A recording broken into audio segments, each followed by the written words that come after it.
प्रबल परीक्षार्थी तो ठीक, बड़ा मुकाबला भी दिख रहा है, लेकिन अब एग्जाम का डेट भी आ गया है और रिजल्ट वाला डेट भी आ गया है 10 मार्च। आप कह रहे हैं 10 मार्च बीजेपी साफ। ओवर कॉन्फिडेंस है या थोड़ा अंदर नर्वसनेस है कि अब तो एग्जाम का टाइम आ गया है?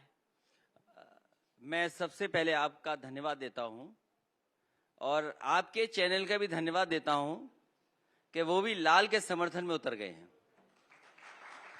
ये देखो फर्स्ट लाल है, हमारा तो सर पहले वो से रंग देखिए लाल है। और जब सब लाल की तरफ जा रहे हों तो सरकार को कौन बचाएगा? परीक्षा में जनता को और जनता फैसला करेगी, और मैं समझता हूं जनता ने फैसला पंचायत के चुनाव में ही कर दिया था। भारतीय जनता पार्टी ने अगर बेईमानी न की होती, बहुत सारे ऐसे लोग हैं जो पर्चा तक नहीं भर पाए, और ऐसी तस्वीरें आई, महाभारत को याद दिला दिया।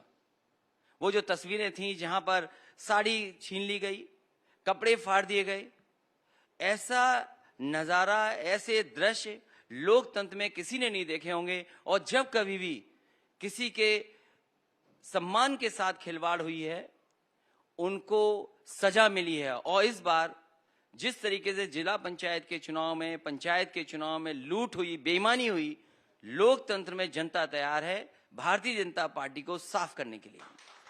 69,000 वाले नौजवान कितनी बार लाठी खा गए। ये जो बाबा साहब अम्बेडकर जी ने जो संविधान में हमें हक और सम्मान दिलाने के लिए अधिकार दिए हैं, उन अधिकारों को सरकार छीन रही है। 100 से पार हो गया पेट्रोल। क्या जवाब है भारतीय जनता पार्टी के पास? कोई सिलेंडर भरवाने नहीं जा रहा, क्या जवाब है भारतीय जनता पार्टी के पास? महागंगा की सफाई के लिए कहा, महागंगा की सफाई, आप तो कुछ पूछ ही नहीं रहे। मैं तो चाह रही हूँ पूछना, लेकिन आप बीच में मुझे पॉज दें तो मैंने इधर ईमानदार पत्रकारों की सूची बनाई है, लिस्ट, नाम आपका भी है उसमें है।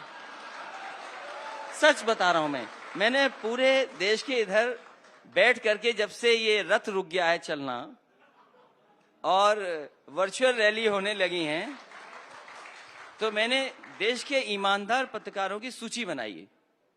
कल एक पत्रकार थे, उन्हें भी मैंने इंटरव्यू दिया था, और आज मैं आपको इंटरव्यू दे रहा हूं। आपसे अच्छा ईमानदार कोई नहीं है। और आप सोचिए कि जब आप वोट डालने जाएंगी तो क्या सोचेंगी आप? आजकल आप सर्टिफिकेट भी दे रहे हैं। नहीं, सर्टिफिकेट नहीं है ये। हमने भी, और मोदी जी तो कह रहे हैं कि उपयोगी हैं, वो तो यूपी और योगी को जोड़कर नाम हमेशा उनका उत्तर प्रदेश से जोड़ रहे हैं। उनसे ज्यादा अनुपयोगी कौन हो सकता है? लेकिन कोविड में तो वो कहते हैं कि आप नदारद थे सर, कहीं आप जमीन पर दिख ही नहीं रहे थे काम करने के लिए, वो बार बार ललकारते हैं। वो जो तस्वीरें देखी लोगों ने, भारत का तो दुनिया में डंका बज गया होगा। बक्सर में जो लाशें बह रही थी, गाजीपुर में जो लाशें बह रही थी, इनको अंत्येष्टि और अंतिम संस्कार का मौका नहीं मिला। अखिलेश जी कहाँ निकले आंसुओं को पोंछने के लिए? सवाल है कि सरकार ये बताए, सरकार की जिम्मेदारी क्या थी?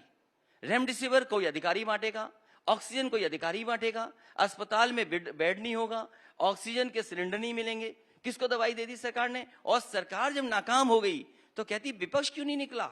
और अगर विपक्ष निकल रहा था, हमारे लोग निकल रहे थे, तो उन पर मुकदमे कोविड के लगाए जा रहे थे। मुझे याद है, और मैं कह सकता हूं, आज तक मेरे ऊपर कोई केस नहीं लगा, लेकिन किसानों की लड़ाई के लिए जब समाजवादी पार्टी निकली तो कोविड प्रोटोकॉल का हम पे उल्लंघन का धारा लगा दी। बताओ, क्योंकि करो या मरो की स्थिति अब आ गई अखिलेश जी के लिए। अगर इतिहास पलटा और वापसी हो जाती है योगी जी की, तो अखिलेश जी तो 10 साल बाहर रहकर फिर बड़ा मुश्किल होगा। तो वो प्रधानमंत्री के दावेदार हो जाएंगे। आपको बड़ी चिंता है योगी जी की? अरे वो प्रधानमंत्री के दावेदार हो जाएंगे या आग लगा रहे हैं? बीजेपी वाले सोच लें कि उत्तर प्रदेश के हर मुद्दे पर सवाल करते हैं, फिर धीरे धीरे आप बोलते चले जाइएगा। सबसे पहले कानून व्यवस्था, लाल टोपी रेड अलर्ट है। वो कह रहे हैं फिर समाजवादी पार्टी का गुंडा राज शुरू हो जाएगा। इससे वो डरा रहे हैं जनता को और कह रहे हैं अभी कानून का इकबाल है, लोग डरते हैं और इसी वजह से एक भी दंगा नहीं हुए। आप आएंगे तो दंगा राज आएगा। मैं फिर आपसे कहता हूं कि आप बहुत ही निष्पक्ष पत्रकार हैं, और जो एनसीआरबी के आंकड़े हैं वो जरूर आपको जनता के सामने रखने चाहिए। आज सबसे ज्यादा असुरक्षित महिलाएं, बेटियां कहीं हैं तो उत्तर प्रदेश में आंकड़े नंबर 1 हैं। सबसे ज्यादा कस्टोडियल डेथ अगर कहीं है तो उत्तर प्रदेश में है। सबसे ज्यादा नेशनल ह्यूमन राइट कमीशन ने किसी प्रदेश को नोटिस दिए तो उत्तर प्रदेश है। महिलाओं के कमीशन ने अगर सबसे ज्यादा नोटिस किसी को दिए तो वो उत्तर प्रदेश है।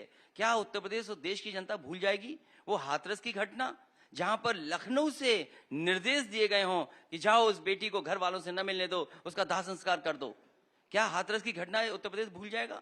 क्या उन्नाव में जो बेटी के साथ हुआ वो घटना भूल जाएंगे? यही मुख्यमंत्री आवास पर न जाने कितनी बहनें आई जो आत्मदाह की धमकी दी, और आत्मदाह इसलिए करना चाहती थी क्योंकि उनको न्याय नहीं मिल रहा था, उनकी एफआईआर नहीं दर्ज हो रही थी। यही उत्तर प्रदेश है जिसमें आईपीएस फरार है। क्या कहीं आईपीएस फरार हो सकता है? दंगा ना होना, लेकिन वो अपनी उपलब्धि बताते हैं। मैं फिर कहूंगा आपसे 5 साल में दंगा ना होना। मैं आपसे ये कहता हूं कि एनसीआरबी का आंकड़ा निकालिए और आज ही आप दिखाइए कि सबसे ज्यादा दंगे या कम्युनल लड़ाइयां किस सरकार में हुई हैं। उनका तो ये दावा है कि उनके दावे से नहीं, मतलब आप ईमानदार पत्रकार हैं। के डेटा है, एनसीआरबी के डेटा है, रेप के मामले में अलग अलग केसेस, इसी में मैं कह रहा हूं, प्रतीकात्मक तरीके से डकैती में, सामने रख रेप सकते में, हैं। लड़कियों के साथ छेड़खानी में। इसीलिए मैं कह रहा हूं कि आप इतने अच्छे ईमानदार पत्रकार हैं, एनसीआरबी का आंकड़ा दिखाइए आप कि आखिरकार प्रदेश कहां पर है। उनका इकबाल है या नहीं? आपने खुद ही कहा ठोको की नीति वाले, तो वो कहते हैं हम जीरो टॉलरेंस रखते हैं माफिया के खिलाफ। तो जीरो मुख्तार टॉलरेंस अंसारी का बेटा हो कोई हो, जीरो- सबके खिलाफ कार्रवाई कर रहे हैं जो नहीं होता था आपके। जीरो टॉलरेंस है, इसीलिए तो कप्तान फरार है और माफिया क्रिकेट खेल रहा है। बताइए, पुलिस कप्तान फरार और एक आईपीएस ने दूसरे आईपीएस पे भ्रष्टाचार का आरोप लगाया। जैसे वो ये बिहार बताइए में कानून व्यवस्था है कि आप जीप से चढ़ा दोगे और किसान की हत्या कर दोगे, आप किसान को कुचल दोगे आप? जैसे वो बिहार में जंगल राज पर लालू यादव को घेरते थे, वैसे कह रहे हैं फिर वही राज आएगा। सर एक सेकंड, जब जिप्सी पर आप अलग अलग गाड़ियों पर देखेंगे समाजवादी पार्टी का झंडा होगा, टोल को क्रॉस करेंगे, हर जगह वो अपनी गुंडागर्दी दिखाएंगे, वो दौर आ जाएगा। उससे जनता को डरा किस जमाने की बात कर रही हैं प्रतिबंधित आप? कीजिएगा। आप नोएडा से चलिए, लखनऊ पहुंच जाएंगे एक्सप्रेस। नोएडा तो आप कभी आते नहीं है। मैं आपसे पूछता हूँ, ईमानदार नेता मैं जी, आपसे नोएडा आप कभी आते नहीं है। बहुत ही ईमानदार आप हैं। मैं आपसे ये जानना चाहता हूँ, आप सबसे ईमानदार पत्रकार हैं। नेता को नोएडा आने से क्या रोकता था? छोड़िए नोएडा, कैसे छोड़ दे? मैं ईमानदार पत्रकार से बात कर रहा हूँ। इस सिटी है, समय कभी सुध लेने आ जाते। मैं एक ईमानदार पत्रकार से बात कर रहा हूँ। मैं भी मैं आपसे पूछना चाहता हूँ, आप देश घूमी हैं, ये देश घूमी है आप? अगर देश में भारतीय जनता पार्टी ने आगरा से लखनऊ सड़क और लखनऊ से लेकर के गाजीपुर तक देश में एक भी सड़क बनाई हो तो बता दें आप। वो तो क्या आज आप बताइए, अगर हम पे आरोप यादव का लगा था तो मैं आपसे चाहूंगा कि देश का सबसे प्रतिष्ठित चैनल है, आज ठोको राज वाले लोग। ये जो बार बार आप कीचड़ उछालने की कोशिश कर रहे हैं, कीचड़ नहीं उछाल रहा हूं। एक खास शब्द का प्रयोग करके आप ईमानदार ईमानदार बार बार बोल रहे हैं, ये कटाक्ष करने की क्या जरूरत है? मैं कटाक्ष नहीं कर रहा हूं। इस मंच से बार बार एक शब्द के जरिए आप क्या कहने की कोशिश कर रहे हैं? आप एक सम्मानित नेता हैं, मुझे ये समझ नहीं आ रहा कि आपको ये स्टैंड लेने की क्यों जरूरत है? अगर तारीफ भी बुराई लगने लगे तो मैं क्या करूं बताओ? आप उसको कटाक्ष की तरह कर रहे हैं और आपको लग रहा है कि यहाँ पर 10 ताली बजवाकर ये सही साबित कर देंगे। तो मैं आपको बड़े सम्मानजनक तरीके से एक दरख्वास्त करना चाहती हूँ। मैं आपसे सवाल पूछ रही हूँ, मेरे सवालों का जवाब दीजिए। बार बार एक शब्द की आड़ में किसी पर प्रहार करने की कोशिश मत कीजिए। अखिलेश यादव जी, आप भी जानते हैं आप क्या कर रहे हैं। नहीं, ये और लोग होंगे जो इसको बर्दाश्त कर लेंगे, ये और लोग होंगे जो सवाल नहीं दूसरों से पूछते होंगे तो इसको स्वीकार लेंगे, लेकिन मैं इसको स्वीकारने को तैयार नहीं हूं। मैंने बड़े संयम के साथ आपकी बात को बार बार सुना, लेकिन अब मुझे लगता है मुझे इंटरवीन करना होगा। आप समाजवादी पार्टी के बड़े नेता हो सकते हैं, लेकिन आपको कोई अधिकार नहीं देता कि आप मेरे ऊपर इस तरह से टिप्पणी करें, कटाक्ष करें। सर, बड़े सम्मान के साथ मैं आपको बोल रही हूं। और मेरा भी अधिकार ये है, मेरा ये धर्म है कि मैं आपसे सवाल पूछूं, मेरा ये धर्म है मैं बीजेपी से पूछूं, और आप पूछ लीजिए इस मंच से। हम लोग सुबह से सवाल पूछ रहे हैं, पता नहीं क्यों आज आपने। अच्छा, आपकी बात खत्म हो गई? नहीं, मेरी बात खत्म नहीं हुई है, मेरी बात खत्म नहीं हुई है, जवाब क्योंकि आप बार बार एक शब्द की आड़ में जो करने की कोशिश कर रहे हैं वो जनता भी देख रही है। मत कीजिए। आज तक जैसे प्रतिष्ठित चैनल पर जनता देख रही है, इसीलिए मैं कह रहा हूं, हर किसी की आवाज सुनाते हैं, जनता देख रही है, इसलिए मैं कह रहा हूं, आवाज सुनाते हैं। मैं आज तक पर हर किसी की आवाज सुनाते हैं। अब देखिए, वापस इंटरव्यू में आते हैं, क्योंकि ना बात मेरे ईगो की है ना आपकी है, बात उत्तर प्रदेश के चुनाव की है, 10 मार्च के नतीजों की है। मैं भी आपका सम्मान कर रही हूं और मैं उम्मीद करूंगी कि आप भी उसी तरीके से मेरे सवालों का जवाब दें। वो और लोग होंगे जिन पर आप ये टिप्पणी कर सकते हैं, पूरा सम्मान करता हूं। आज तक पर नहीं, अब हो गया। मैं पूरा सम्मान ईमानदारी के पैमाने पर मैं बिलो द बेल्ट हिटिंग वाली बात जो है ना, ये ठीक नहीं है। अच्छा ठीक है, एक सम्मान की बात मैं आपसे कहना चाहता हूं। आपने मुझ पे आरोप इसलिए लगाया क्योंकि मैं यादव हूं, मैं पॉलिटिकल सवाल पूछ रही हूँ, मैं आपसे पॉलिटिकल सवाल पूछ रही हूँ। नहीं, मैं उसका जवाब आरोप दे रहा नहीं हूँ। लगा रही हूँ। नहीं, सर। मैं आपसे political उम्मीद करता सवाल हूँ। पूछ रही हूँ कि जिन मुद्दों पर आपको घेरा जाता है उस पर जवाब हाँ, दीजिए। मैं वही जवाब दे रहा आप हूँ। नाहा की पर्सनल बना रहे हैं। ये सवाल इसलिए पूछा जा रहा है क्योंकि मैं यादव हूं और यादव पे ये आरोप लगाया है कि यादव थे सब कुछ, आईपीएस सब कब्जा यादव पे था। हम सिर्फ इसीलिए IPS ही जाति नहीं होते जनगणना पुलिस चाहते हैं। सर्विस पहली में। नंबर बात, पहले मैं जाति गणना थाने चाहता का जो हूं। जिम्मेदार होता है, जिसको प्लम पोस्ट, अब मैं जानना सब चाहता हूं। IPS ही नहीं होते हैं। नहीं, तो आप भी जानते होंगे। पूरे देश में, प्रदेश में झूठा प्रचार भारतीय जनता पार्टी ने कहा कि पूरा उत्तर प्रदेश इन अधिकारियों के लोगों ने कब्जा कर लिया। इसीलिए मैं चाहता हूं कि आपका प्रतिष्ठित चैनल है, ये बताइए उत्तर प्रदेश में कितने आईपीएस हैं यादव, कितने डीएम यादव हैं?